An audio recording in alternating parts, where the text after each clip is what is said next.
नमस्कार, संध्याच favourite recipe मध्ये आपलं स्वागत आहे। आज आपण मेथीचं थालीपीठ ते पण फक्त 5 मिनिटात कसं करायचं डायरेक्ट तव्यामध्ये थापून ते बघणार आहे। एकदम कुरकुरीत असं हे थालीपीठ होतं, तुम्ही आवाज देखील ऐकू शकता आणि खायलाही अप्रतिम लागतं। आता आपण मेथीच्या पराठ्यासाठी ज्या गोष्टी लागणार आहेत किंवा मेथीचं थालीपीठ आपण करणार आहे, इथं मी मेथी घेतली। मी एकच थालीपीठ मोठं लावणार आहे, त्यामुळे मी एवढी मेथी स्वच्छ धुवून घेतली। जिरे, नंतर लसूण, हिरवी मिरची, तुम्हाला जर आवश्यक वाटलं तर तुम्ही ह्याच्यात ओवा देखील ऍड करू शकता। आता आपण हे सगळं मिक्सरवरती बारीक करून घ्यायचं आहे, पाण्याचा वापर अजिबात करायचा नाही। मी आधी हे बारीक करून घेते। आता हे तुम्ही बघू शकता आपलं किती छान बारीक झाले।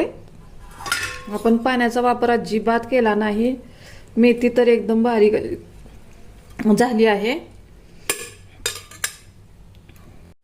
आता आपल्या थालीपीठला जे पीठ लागणार आहे ते या प्रमाणात घ्यायचं। 1 वाटी तर मी ज्वारीचं घेतले, अर्ध्या वाटीला थोडंसं कमी गव्हाचं घेतलंय व त्याच्यापेक्षा कमी बेसनचं घेतलंय। आता आपण हे मिक्स करून घेऊया। ह्याच्यात तुम्ही बाजरीचं पण ऍड करू शकता, नसेल तर तांदळाचं ऍड करू शकता, नाहीतर फक्त बेसन आणि ज्वारीच्या पिठात देखील करू शकता। आता आपण याच्यामध्ये थोडीशी हळद टाकून घेऊया, थोडेसे तीळ टाकून घेऊया। आपण तयार केलेला मसाला मेथीचा ती टाकून घेऊया। आता चवीनुसार मीठ टाकून घेऊया। मिठाचं प्रमाण थोडंसं जादा, मला हातानेच टाकायची सवय आहे। आता आपलं हे पूर्ण तयार झाले। आता याच्यात थोडंसं आपल्याला तेल टाकायचं, जेणेकरून आपलं थालीपीठ एकदम खुसखुशीत होईल। त्यानंतर पोह्याच्या 1 चमच्याने तेल टाकले मी। आता हे शक्यतो ह्याच्यातच मळलं जातं, नसेल तर थोडासा पाण्याचा हात घेऊन घट्टसर असा गोळा करून घ्यायचा। मला थोडंसं पाणी लागतंय, आता थोडं थोडं करून मळून घेते। पातळ नाही मळायचा, घट्टच मळायचा। आपण भाकरीला कसं करतो त्या पद्धतीने मळून घेऊया। तुम्ही बघू शकता आता हे छान असं मळलं गेलंय। हे गव्हाचं पीठ बेसनचं असल्यामुळे खाली चिटकलंच जातंय। अशा प्रकारे आपला हा गोळा तयार झालाय, घट्टही नाही पातळही नाही। आता आपल्याला काय करायचंय, थोडासा तेलाचा हात घ्यायचा, थोडासा पाण्याचा हात घ्यायचा। गॅसवरती मी लोखंडी तवा गरम करण्यासाठी ठेवलाय। तर अशा प्रकारे होईल तेवढा हातावरती थापून घ्यायचं।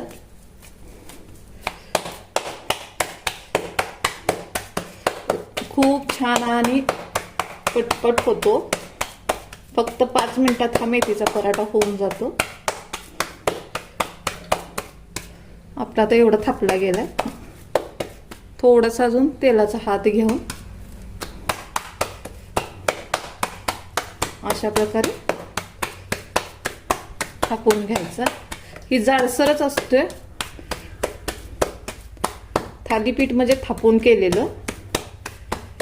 हे एकदम पौष्टिक आहे, लहान मुलांना देखील आवडेल। मिरचीचं प्रमाण तुम्ही कमी जादा करू शकता। अशा प्रकारे आता आपले हे झालं। तर तव्यात आपण काय करायचं, आता आपण हे गॅसवरती लोखंडी तवा गरम करायला ठेवलाय, त्यात साधारण असं 1 चमचा तेल ओतायचं, पूर्ण तव्याला पसरून घ्यायचं, जेणेकरून आपलं थालीपीठ खाली चिकटलं जाणार नाही। तुम्हाला जर असं होत नसेल तर गॅस एकदम कमी करा, तवा मीडियम गरम करा व आपण जे थालीपीठ केलंय ते ह्याच्यात असं हलक्या हाताने टाका व थोडासा पाण्याचा हात घेऊन अशा प्रकारे थापून घ्यायचं।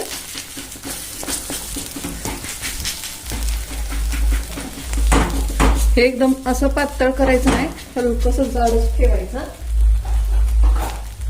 तुम्हाला जर गरम तव्यात येत नसेल तर तुम्ही तवा गार असताना तसं थालीपीठ लावून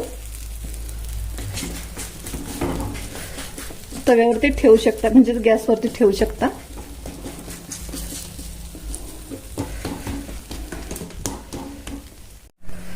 आता आपले थालीपीठ पूर्णपणे तयार झाले. आता आपण ह्याच्यावर अशी छिद्र पाडायची. हाताने शक्यतो पाडा, जेणेकरून तेल पूर्णपणे आत जातं.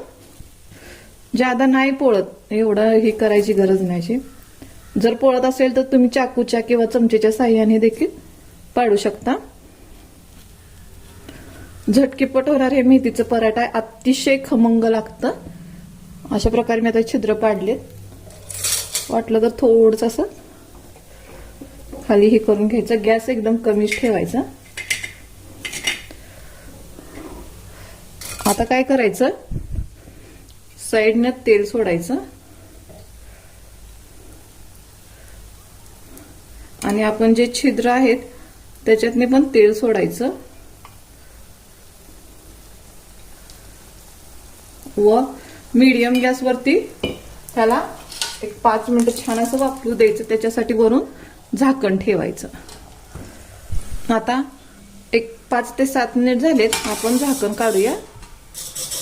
तुम्ही बघू शकता का वरचा कलर ही छान असा बदललाय.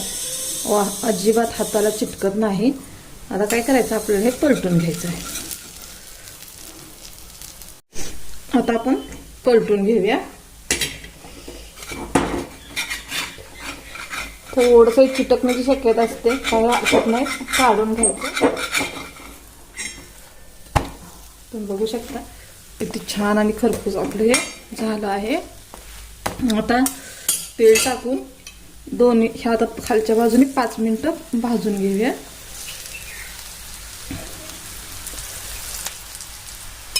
आता 5 मिनिट भाजून घेऊया. आता 5 मिनिट झाले. आपण अजून एकदा हे पलटून घेऊया. बघू शकताय तुम्ही किती छान आणि एकदम कुरकुरीत झाले. आवाज देखील येईल. किती छान असं हे थालीपीठ झाले. नक्कीच रेसिपी ही ट्राय करा, तुम्हाला खूप आवडेल. धन्यवाद.